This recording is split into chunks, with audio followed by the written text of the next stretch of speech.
Ever heard of a honey badger, a bat-eared fox, an elephant shrew with that ridiculously long nose, or a tiny bush baby that looks like a night elf? All of them live under one roof, inside Africa up-close house at Prague Zoo. The exhibit is built like an abandoned city, a city taken back by nature. One part is swallowed by desert, another overgrown by forest, and a third stays in total darkness, year-round. To be honest, once I know the story behind it, walking through feels totally different. Hey everyone! Today we're exploring the Africa up-close house. It's a small space, just over 600 square meters, but somehow, it's home to over 50 animal species. Let's go see how they made that work. I've roughly divided the exhibit into 4 sections, just to make our tour a bit more organized. Section 1 is the outdoor area. They call it a stone maze, but honestly, it's not really a maze. Even someone like me, who gets lost everywhere, had no problem here. The first animal I saw was the Cape ground squirrel. It's most famous for one thing. The males have huge balls. Like, they're seriously big. Just look at this guy. They're almost the size of his head. I also heard that when it's super sunny, they lift their tails over their heads like sun umbrellas. Sounds adorable, right? They're also amazing diggers. One group can build a whole underground tunnel network, covering hundreds of square meters. Go a bit further inside, and you'll spot a super alert little creature, the yellow mongoose. It's a small member of the mongoose family. In the wild, it often shares territory with Cape ground squirrels.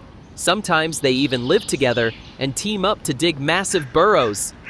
In my video, it might look kind of big, but in real life, it's tiny. They weigh only about 500 grams on average, and when they stand up, they're maybe half a meter tall. So yeah, they're not exactly hunting big prey. Last time I visited, I caught their feeding session. They were getting crickets. Crunchy little snacks, one bite at a time. Fun fact, yellow mongoose mummies have actually been found in ancient Egyptian tombs. Right next door, you'll find a type of porcupine called the Cape porcupine. Just look at those quills. They're kind of beautiful, super eye-catching. The Prague Zoo actually has 5 different species of porcupine, but one of them stands out, the North American porcupine. It looks like this, and it's pretty different from its old world cousins. Now that we've finished the outdoor section, let's head into the desert zone. But before going fully indoors, you'll already spot the stars of the show, honey badgers. They have a pretty big outdoor enclosure. Technically, honey badgers aren't true desert animals, but they are found in dry, arid regions. So close enough. Their indoor space is covered in sand and filled with man-made objects, probably to match the abandoned human city theme. In my opinion, that's a smart design. It also makes enrichment way easier. Honey badgers belong to the weasel family, Mustelidae, and like most mustelids, they are so hard to film up close. They never stop moving. Everything they do is a fake-out move. You line up a shot, and they're gone. Feeding time is the only moment they'll stay still long enough for a proper close-up. Also, fun fact, honey badgers aren't exclusive to Africa. They're also found in parts of Asia, like the Arabian Peninsula and India. Now we're officially inside. The entrance area still sticks to the desert theme, and the way they've designed the animal displays, it's really clever. A lot of the enclosures are built into the stone walls. Sometimes, what looks like just a crack in the wall is actually a little habitat. This every gap counts design is probably the only way they managed to fit so many animals into such a small space. And it fits perfectly with the abandoned city vibe too. All the animals here are small, some even tiny. The honey badger is actually the biggest one in the whole building.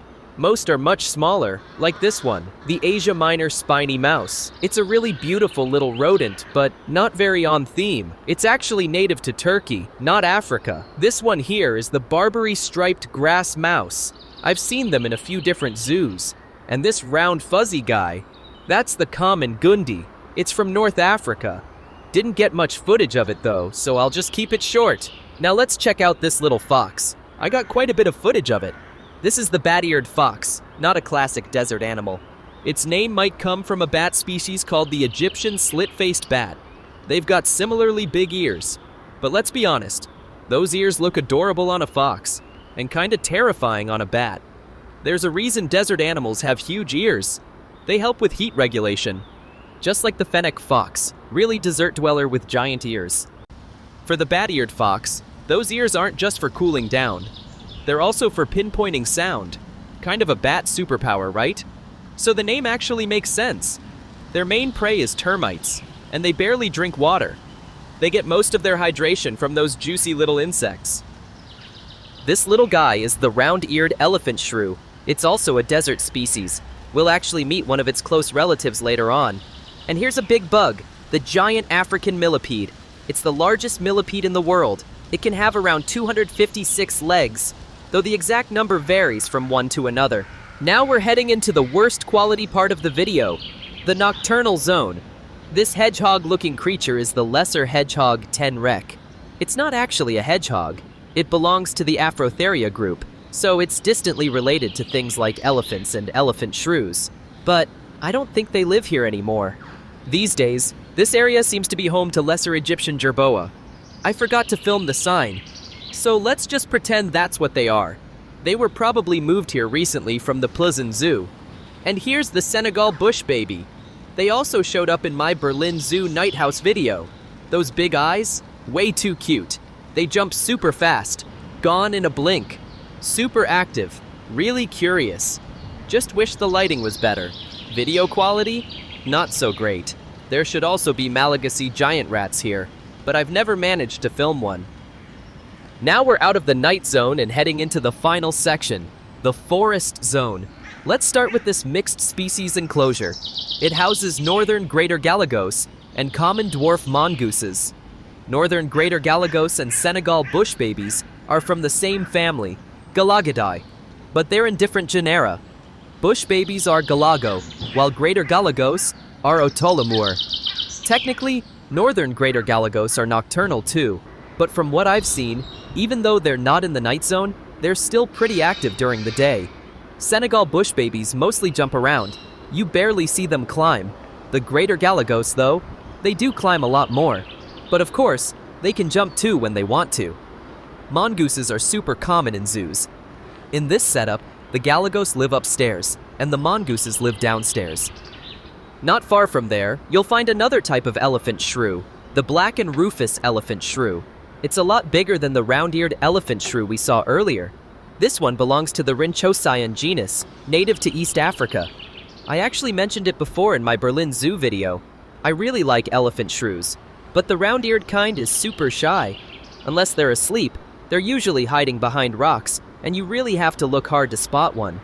The black and rufous elephant shrew is a bit better. Most of the time, it's just pacing back and forth, nosing around the ground. I watched it for quite a while, but didn't see it find anything. This next little animal is pretty rare too. Only about 20 zoos in Europe keep them. It's called a bush hyrax. They belong to the order Hyracoidea, family Procavaidae, and genus Heterohyrax. Most of their toes actually have tiny hooves. Only one toe on each back foot still has a claw. Hyraxes, along with the elephant shrews and the lesser hedgehog tenrecs we saw earlier, are all part of the superorder Afrotheria, which means, yes, they're all distant relatives of elephants. Among them, hyraxes are actually more closely related to elephants than the others. This is technically a mixed species enclosure too. Besides the hyraxes, there are also two northern tree shrews. The zoo actually put up a note about them. They introduced the tree shrews to help control cockroaches in the exhibit, but it seems like the tree shrews are getting bullied a bit. I once saw a hyrax chase one of them all over the place, both of them moving like flashes of lightning right past my face. Poor little guy looked terrified. Next is an exhibit for a tree-dwelling lemur, the white-headed lemur. It's a species that's only found in Madagascar. This animal shows clear sexual dimorphism. Males and females look totally different. You can see it right away. They don't even look like the same species. And even though they're not very big, they live surprisingly long, up to 30 years. That's pretty impressive for an animal this size. And finally, let's check out a few reptiles before we wrap up. I remember there were two mixed species enclosures. I'm not really a reptile expert, so I'll let you take a look for yourself. To me, Africa Up Close is one of the best pavilions in the entire Prague Zoo. Even though we've seen so many animals today, there's still a lot that didn't make it into my footage. Like the Etruscan shrew or the mole that lives underground. They're just way too hard to film. There are also some insects, snails, and amphibians tucked away in different corners. Almost every step you take, you find something new. This place is just over 600 square meters, but it feels like 6,000. And the best part? It doesn't even feel tiring to walk through. I absolutely love it.